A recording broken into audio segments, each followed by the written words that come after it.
Hi everyone and welcome back to my channel. I know what you guys have been thinking. It has been an awful long time since I've made a YouTube video, and you are correct. It's been maybe even like 6 months, 8 months, because judging from the last time I made a video, I was going to Nova Scotia, and I never made one since then. And it's just, my life's been so crazy lately. You know, I've been working and also traveling and holidays, and I found out I was pregnant, so I'm having a baby in January, so it's been crazy. I was sick. I couldn't even, I didn't want to get out of bed. You're super tired. I don't know why people like pregnancy. It's not that great. I haven't been enjoying it, but it's almost over because I'm due in January, so I'm super excited about that. And I only have 3 weeks left and I'll be a mom, which is super crazy for me to think about. So I'm just excited to be here and to be doing a video again and to be talking to you guys and coming back out and all this fun stuff. I'm super excited to do some videos. I'm going to change it up a little bit this year coming. I'm going to do videos that I like and stories that I like. And I was finding it really hard to do a bunch of research on cases that I was interested in because Canada doesn't have that much media and they don't really get too invested in people's backgrounds and their lives and their stories.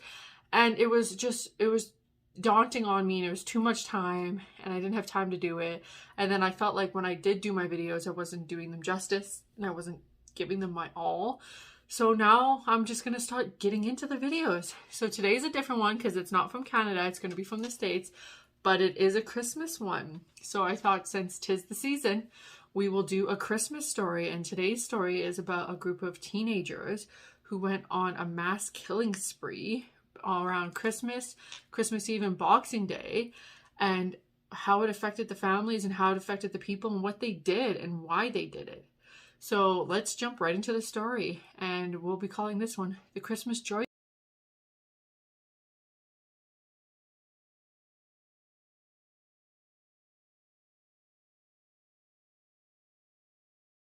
So I've been really excited and invested in, I don't know why, elf stuff lately. They have been coming for the expensive brands, the really expensive brands. They've been just, we all know and love this girl right here, the Halo Glow. And the other thing I've been really enjoying is the dupe for the Milk Hydration Grip.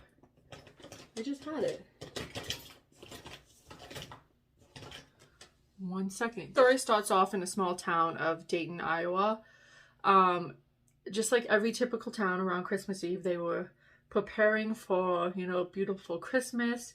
The streets were covered in festive lights. Residents were excited. They were going from mall to shop to mall, looking for the perfect gift for the loved ones. But this Christmas period that was approaching, the joyful mood in the town was to be shattered with the worst crime spree that they have ever seen, leaving 6 people dead. So I put on my face this and this to make sure my skin is tacky, and this to make sure my pores are no longer there, but they'll still be there.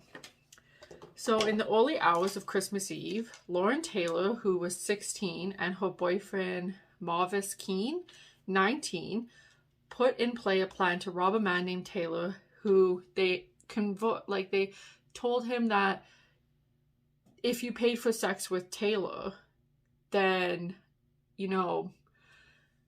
they think that they could rob him. So they were kind of just getting her to do, I'll come over if you give me, I don't know how much money it would have been. Then we can, get it on. And that's what he thought. He just thought that it was going to be a typical, okay, I'm going to get laid on Christmas Eve. Bonus for me. And this bitch can get some money.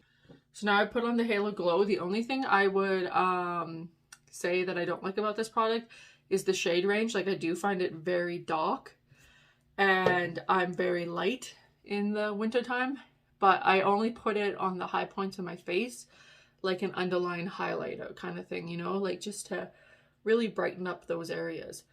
So in the early, so Taylor called Joseph Wilkinson, 35, and promised him an orgy.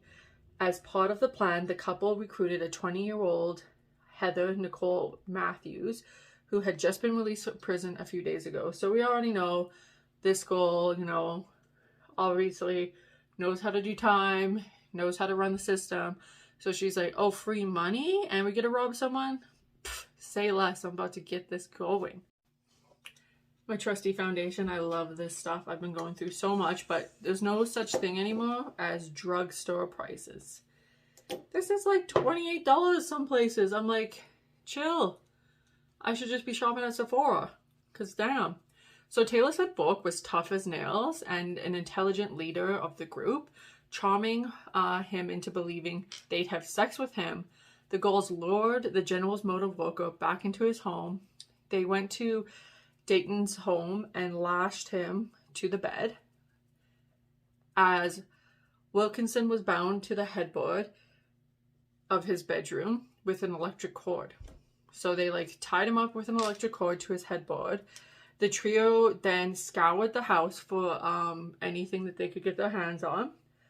And while they were scouring the house, they came across a .32 caliber gun. Then they used it to shoot Wilkinson in the chest, according to police records.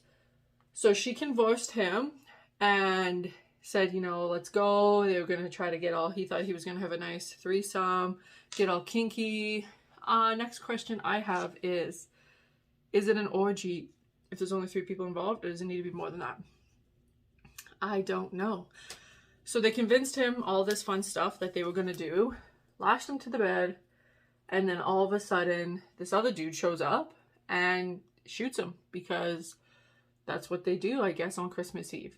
Matthews would later testify at her trial in 1993 that Taylor put the .32 caliber weapon to Wilkins' head and then shot him for a second time. For the next 3 days, the entire gang partied at Joseph's house while his lifeless body laid inside. But they weren't finished with their sick game yet. They still had other ideas of what they wanted to do. Now I'm going in with NARS Liquid Blush, and this one is the color Orgasm. I love this. It's such a nice pink. I really like it. So the 3 ransacked his house, stole what he wanted. The dead man's still laying there, all that fun stuff, because, like, why not just do that while this poor dead guy is just sitting there? Well, I guess he's not sitting there. He's dead. There's nothing they can really do about it. But still. So they ransacked his house and stole his car and used it to hunt for more victims. On Neil Ave, the group, which included now Matthew's 17-year-old boyfriend, DeMarcus Smith, on the same day the gang sought out their second victim. Seemingly at random, they literally had no plan on what they were going to do and who they were going to kill. They just were on a high, pretty much, going around shooting people, stealing people, and they just knew, you know, it doesn't matter who they see, what they're doing, they're going after that person. So the victim, seemingly at random, they found an 18-year-old Dayton talking on a payphone, and they thought to themselves, this is perfect. 18-year-old Dayton, who had a 2-year-old daughter waiting for her at home, was confronted by the gang at the phone booth in the town that evening. Threatening to shoot her, they demanded her hand over her belongings. Although she did, as they asked, the heartless gang shot her anyways. Speaking about her sister's murder, Rhonda said, all she said was, don't shoot me, and they shot her anyways. She gave them everything that she had. I just wish that they would have spared my sister. Dayton was taken to the hospital but pronounced dead when she arrived. That's super sad. Like, that is 100% a reckless, no need for that type of behavior, type of killing. That is kids who think that they're like invincible and they can do whatever they want, and they go and just ruin people's lives. Now I'm going in with this fancy OG that I've been using, I swear, since I was a kid. Oh, I just pat that. I forgot that I need some concealer. I like just to use a little bit. Now I can't use any on my chin, but I like just to use the tiniest amount because I feel like it just goes crazy. So police found her body on the ground outside the telephone booth, shot 5 times. So they didn't even they took all of her stuff and then they just did the most heinous crime. Like they made sure she was dead and she wasn't going to have a Christmas. They shot her 5 times. The pavement was covered with blood and a .25 caliber blaze aluminum bullet shells. Those casings would help investigators tie the events together along with the random nature of some of the victims and share some senseless acts and why this crime even happened. All because they found those bullets is kind of the reason why they started tying things together. So that gun is the same gun that they used to kill the man in the house. They said, we'll just use this one. We'll just keep this one going. Not thinking, right, that, they can, guns, if they're bought legally, you can kind of trace them back to who the owner is and stuff like that. But again, these are 16, 17, and 18-year-olds. They don't know any better. They just think no one can stop me. I'm going to do whatever I want and no one's going to get in my way. So whatever. So taken from her coat, from the lady's coat, was shoes and a backpack containing 50 cents. So that was all the contents in the lady's coat. She didn't even have that much. The group would return to Wilkins' house and stay the night, but attempt to claim one more Christmas Eve murder and victim, which was Matthew's ex-boyfriend, Jeffrey Wright. Smith put 4 bullets into Wright's legs, according to police, but he escaped to the neighbor's house and survived. Wilkinson's killing gave them a base of operation and a vehicle. So they killed him, they took the vehicle, and they said, this is our safe zone and we can hang out here, said Book. They had a spot to just, to gag him, but I don't think that was ever going to be their game plan. So they really wanted to kill this guy, and the plan was to put him in the vehicle and take him back to Wilkins' place and do whatever they wanted to do with him. But he got away, well, not unfortunately for him, unfortunately for the gang, so they never got to do that. So I just realized I'm going to be using a lot of e.l.f. products, and I don't know why that is. I'm using the e.l.f. Electric Mood palette, and I'm just going to do a super basic eye look today. I just want basic, nothing exciting. And if you're lucky, you can hear my dog snoring up a storm underneath my desk right now. He is going ham underneath there. He must be tired for doing nothing. It is -40 here. So my dog has not been out of the house lately. He has just been home doing nothing. I try to make one of those toys where you put treats in them and then the dog has to dig and find it, and he literally used it as a pillow. He didn't even care about the treats. So I was like, that was a waste of time. So let's get back to the story. December 25th, 1992, the man believed to be the 3rd victim of the downtown pose was not a random like the first 2 killings. On Christmas Day, the 16-year-old Taylor coaxed her old boyfriend, Richmond Maddox, 19, from his parents' home, and the two left Maddox's car. When Keenan Smith and Matthew's trailing behind him, so they kind of had a plan here, what they were going to do. Maddox eventually spotted the trailing car and became suspicious and gunned the accelerator and was like, hey, something's not up here. And his little ex-whatever was like, oh no, everything's good, don't mind that car. They must just be driving a little close, that's it. So, whatever. Taylor put the Durango to his right, not the Durango, oh my god, I can't read. She put the rifle to his right temple and fired. Taylor bailed out of the car before it crashed into Benton Ave. Maddox was later declared dead from the gunshot wound to the head. Maddox was the ex-boyfriend of Lauren Taylor, who was now dating gang leader Marvius Keene. So she could probably do whatever she wants because she's dating whoever this gang leader is. And, this poor guy probably didn't do anything really to her, but she just thinks it's necessary. I did my eyeliner off camera because I don't like doing my eyeliner on camera, and that's just me. So yeah, so now I'm just gonna kind of smoke out the bottom lash, as you can see, and add some brown. Try not to cover my face. So when the cops spoke to Maddox's family, they discovered the connection between him and Taylor, and they also learned that Taylor's family thought that she disappeared and had no idea where their daughter was. So the cops are slowly putting things together. They're like, yeah, you know, it's all these spree killings, this kid died. What is going on in this town? Like, why on Christmas does everyone need to die? And they're trying to figure out exactly like what and why people are disappearing and dying. So while the cops were speaking to Richmond Maddox's family, and they told them of their son's death, downtown the gang's killing spree continued. On Boxing Day, the gang went to a family-run short shop mini mart, kind of like an IGA, or, you know, if you're not from Canada, a grocery store kind of thing, and was like, this is our next thing. This is our next thing that we're going to do, the next person we're going to go for. And they just were like, we're going to continue doing what we're doing. And that's just messing up people on supposedly the happiest day, supposedly supposed to be the happiest day of people's lives, where you just spend time with your family.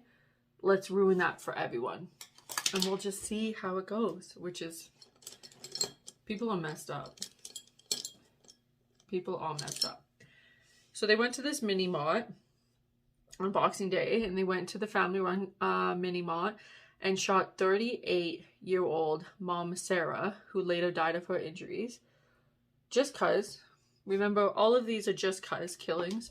They're not, I hate men killings, I hate women killings, I'm, you know, getting back on society for what they're doing. This is, I'm bored and I would like to just kill people type of vibe.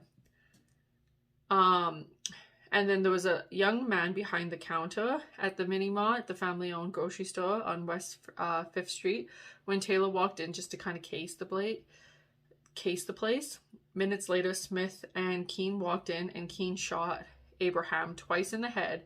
The weapon's bullets, similar casings to the exact same bullet that killed the lady at the phone booth on Neil Ave. A witness in the store was shot in the hand and stomach but survived. Abraham died 5 days later. So that guy suffered because these people shot him, but he didn't die, which is horrible.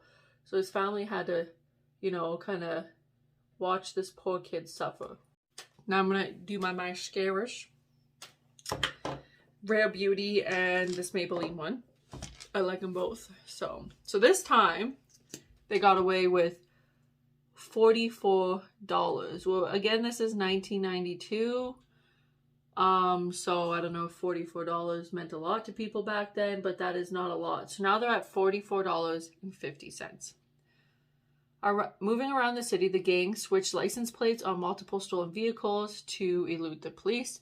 They kind of thought they might be after us now. At first, police didn't realize the motors were all linked and had no idea who they were looking for. So they were kind of just like, which it makes sense why the cops didn't know who they were looking for, just because, you know, one was a killing in a car, shot dead right in the head. One was a robbery essentially gone wrong in the cops' eyes due to the fact that the lady was just on the phone and got robbed because they took everything. And then there's a mass shooting in a grocery store. I wouldn't, if I was a cop, put those connections together. That's something I wouldn't do either. So I kind of get why they did it. The police were like, huh, what's going on here? So Dayton homicide detective Doyle Bourke said it wasn't until bullets were examined that cops realized that it's the same weapon being used in all the shootings. So maybe we should start, you know, looking for a couple people or one person, or realizing that, you know, there's somebody who's seriously ill going around killing people. And we need to now talk to release this to the public. Book recalled the fact that it was truly strange, a strange crime, which is most difficult homicides are, but they still didn't even have a motive of why this was happening. But after the carjacking by the gang, in which their victim managed to escape, cops finally had a vehicle that they could look for. So this was back on Christmas Eve. They finally... Sorry, I'm covering my face. I feel like I do that a lot and I need to stop. But they now kind of really, now we kind of know what's going on. Thinking someone in the group might snitch, the 4 ringleaders, Taylor, Keene, and Matthew and Smith, turned on 2 of their own.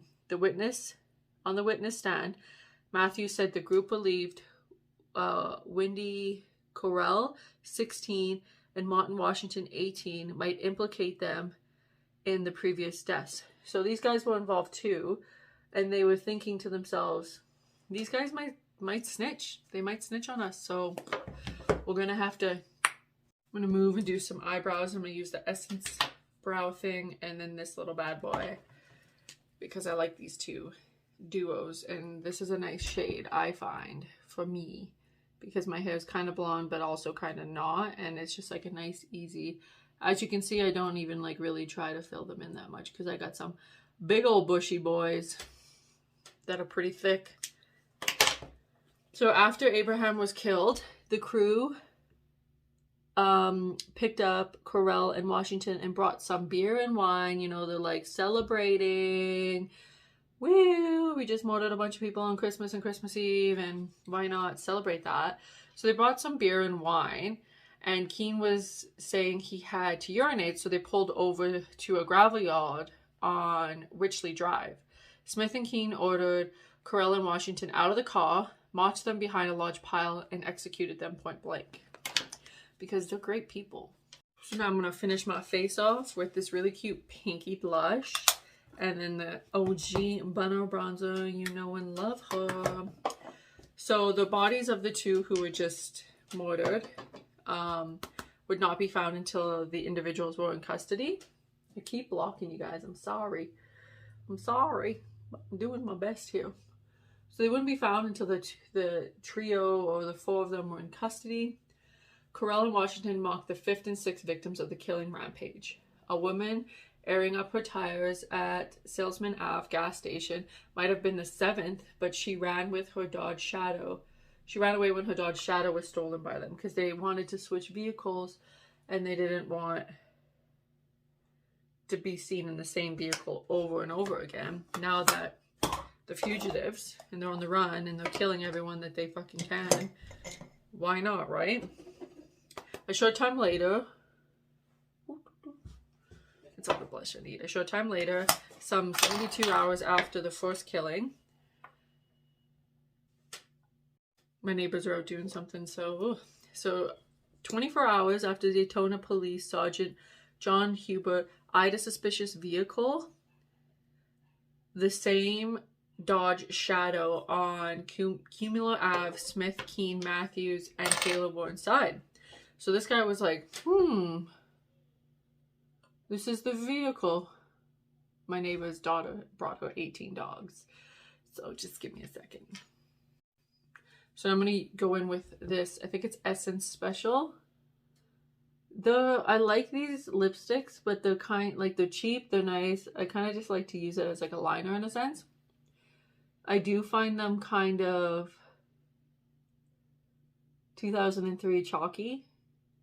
Might just be the colors, but I find them pretty chalky. You know what I mean? Like that hot pink, almost looking like someone just dyed some liquid paper with pink kind of shit. Yeah, that's what this one kind of reminds me of. So, and now I'm gonna go in with my NYX. So they noticed that they were inside. The cop traced the number plate back to the house of Wilkins. That's the gang's first victim. When they entered the house, they were hit with a foul smell and they found Wilkins' body tied to the bed. So now they're kind of putting things together. Like, this guy This is the plate of who is supposed to be driving this car, but this isn't the guy. The grim discovery, along with an anonymous tip, finally led to the arrest of the gang. After so much violence, the gang capture was fairly uneventful. Smith ran into a nearby house, but was quickly captured, while the other three, Keene, Matthews, and Taylors, were taken into custody with no incident. So they pretty much knew that they were done. Ooh, highlighter. So Huber, who is now the director of public safety in St. Clair Community College, said after they learned that Taylor had ordered Keene to shoot Huber, but for some reason he didn't. So whoever the cop was who found them, he did get ordered to, execute that cop. But unfortunately, I always say unfortunately he didn't kill a cop. But fortunately, he kind of had some more sense on him and didn't do it. I'm using the Jeffree Star one. I know we're not supposed to use Jeffree Star, and he's been canceled 95 times. But I do really enjoy this eyeliner. So, yeah. Just 16, when she was arrested, Lauren Taylor was visited by a local minister while she awaited trial. During the visit, she revealed yet more murders that had been committed by the gang. Wendy Correll, 16, and Martin Washington, 17, whose bodies were found in the gravel pit, were targeted by the gang out of fear that they would snitch. Even though all that really did was probably put more time on their sentence just because they didn't snitch. And these guys got caught anyways. So you just got 2 more. And now this chick snitched, so they killed the wrong person, in my opinion. Yeah. Gang leader Mavius Keene was given the death penalty for directing the Christmas killing spree, while his accomplices got life in prison. Speaking in prison in the year 2000, Heather Matthews gave some insight into why she got involved in the murders rampage in the first place. She said, "I wanted to be liked by them. I wanted to do what they were doing. But Detective Book said he believes the gangs were all willing to participate and no one did it out of fear or acceptance or anything. They just did it because they wanted to." So that's the story of the Christmas spree killings and why these people did it. Well, there wasn't really a story on why they did it. They did it because they could, essentially. They got bored. They wanted stuff they couldn't have. And then they just, decided to go on a rampage and ruin everybody else's Christmas, everybody else's holiday, because they decided, what's really cool at 16, murdering people. And what did they get out of it? Shoes, a purse, 50 cents, and then $44. And now they're serving life in prison. And one guy's, I tried to look if he was still alive or not, but I did not know if he was still alive. So I could not tell you that. But yeah, that's the Christmas spree killings. Like, there's so many stories I have done in the past where they were all situational stories where, the dad killed the daughter because she was disabled and was living in pain, or people were hearing voices, or they did it due to the fact that they liked money, or they hated women, stuff like that. These guys just did it because they were bored, and like the worst of the worst. Like, they ruined their whole lives. They were young when they did it, and they killed 6 people, which is horrible. So they're never going to live their life. And so many families are now suffering and probably don't even want to celebrate Christmas because of what these people did, because they're horrible. So yeah, let me know what you guys thought about that story and how it wasn't a Canadian story. So this is my final look. I know it's super simple, just eyeliner, some brown, some spakish, and just a nude lip. I find when I do like super crazy makeup, I don't like it. I look like an idiot. So I'm not going to do that anymore. I'm just going to tell you guys some stories, do some basic ass makeup, and just, let this page be what it is. So if you guys really do enjoy it, make sure you guys give it a like and subscribe. Thank you for tuning into my video, and I will see you guys next Thursday. So thank you again. Bye.